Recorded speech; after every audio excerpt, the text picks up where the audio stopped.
Buongiorno, buongiorno, buongiorno, buongiorno, buongiorno, buongiorno, buongiorno.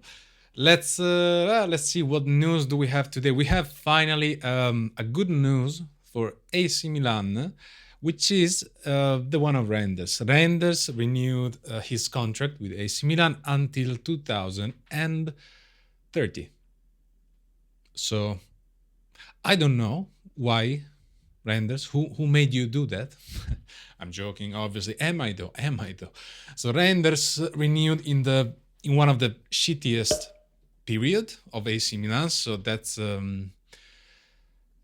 to me means something because he could have just waited until the end of the season and see what would happen and ask to be let go, because I think Reijnders is one of the players that can easily find another team. But I'm happy that he's staying with us. We should rebuild from Reijnders. The team is one of the most with the most like qualities in AC Milan, and I'm very happy. He's gonna stay for another 5 years. I mean, that's the contract. They might, if the opportunity comes, I'm not gonna be, surprised if our beautiful management just sells Reijnders to whoever offer the most money, and maybe using also, the excuse of, but we are not in the Champions League, we didn't qualify, so we have to sell. No. Even if we are out of the Champions League, AC Milan, financially speaking, is perfect. Okay, we don't need to sell. They said this many times, so hopefully that's what is going to happen.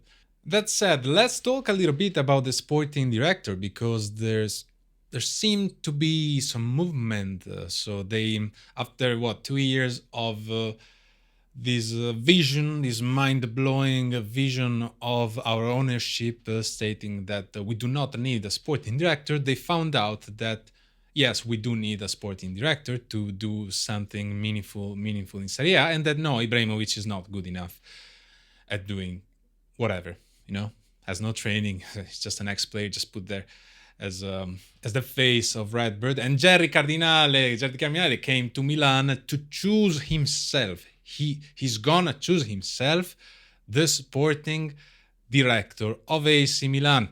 And I wonder if he's gonna go to San Siro as well. I'm just wondering if he's gonna go at some point to watch a game in San Siro, but I don't think he will come. Anyway. So sporting directors, we are late. We are very late into getting one. We could have. So there were rumors about Berta, which is not about to join Arsenal, but it is in talks with Arsenal, and Milan is watching, because we are watching. We just watch. We just watch. So we're gonna probably get the cheapest one, the one that can bow to the will of the management, because I don't expect our sporting director to have full powers. To be honest, I think Furlani will keep the signing power or whatever. So you gotta find a sporting director that is okay with doing so. So who is available? Well, Berta is probably going to Arsenal. Sartori was a good choice. Sartori is the man of Bologna, Atalanta. Sartori has been around for like a long time, and I think he said no to Napoli the previous year as well. That would have been a good one, in my opinion, and I know that many people like Sartori.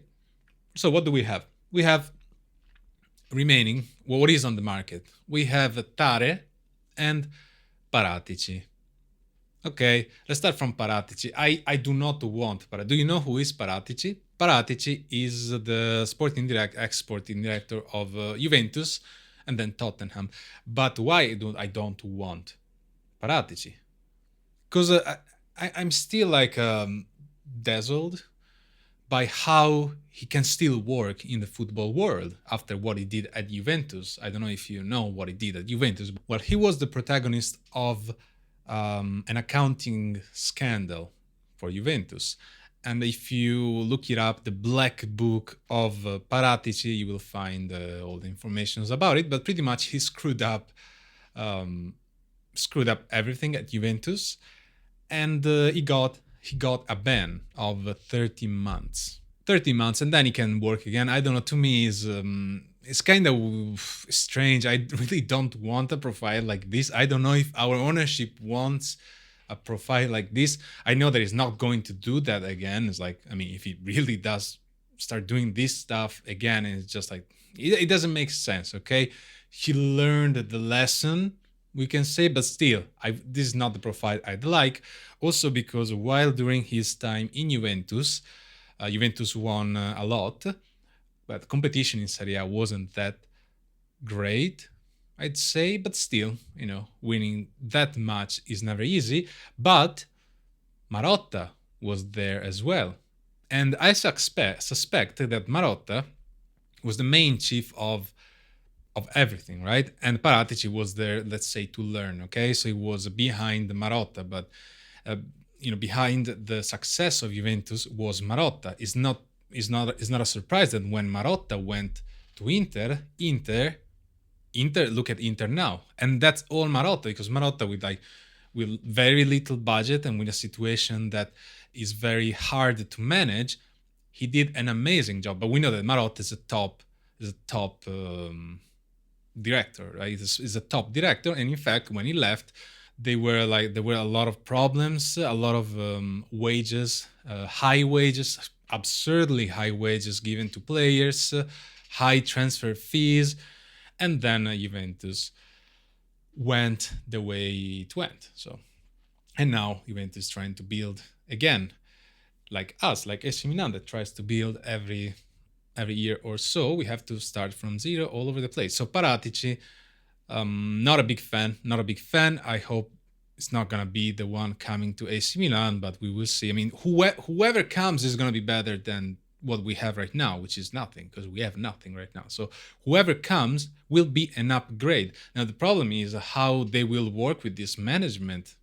So what is the other option? The other option that seems to be the most likely to be in the future is Tare.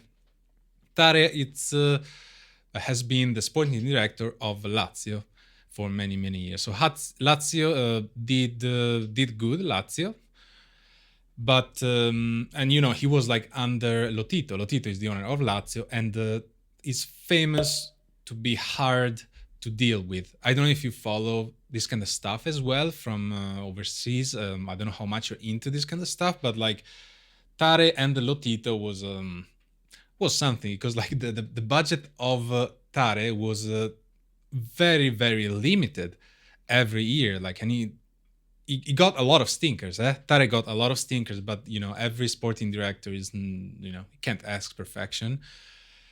So he got some stinkers, then he got some good players like Milinkovic Savic, for example, Luis Alberto. Those are just few examples. And so you could say that he did good, even if I know that Lazio supporters are not big fans of him. But it always depends on the environment you're in, because when you work with someone like Lotito, for example, it's always hard. But since Tare, he is used to work under an ownership that doesn't want to spend any money, maybe that is why they are looking for somebody like him. Somebody that would just, I'll give you this budget for the players, and you just do whatever you can do, this kind of stuff. But then we'll have to understand who has the power to do what. It's like, how much is Ibrahimovic involved? Is Tare going to have power, decisional power, or he has to consult with Furlani and Ibrahimovic every time, and if they say no, then it's a no? What is the environment at Milan right now? Who is deciding what? This is what AC Milan have to fix first, in my opinion. We have to understand who does what and give certain powers to certain people. So Tare is, you can say, it's good because he has a lot of experience in Italy. Is he gonna be fit for Milan? Honestly, I have no idea. It's hard to tell, because every time, like when a sporting director changes a team, it's so hard to predict how a person can do, and this is the same for players. So I'll try to be a little bit detached. What would I want, really?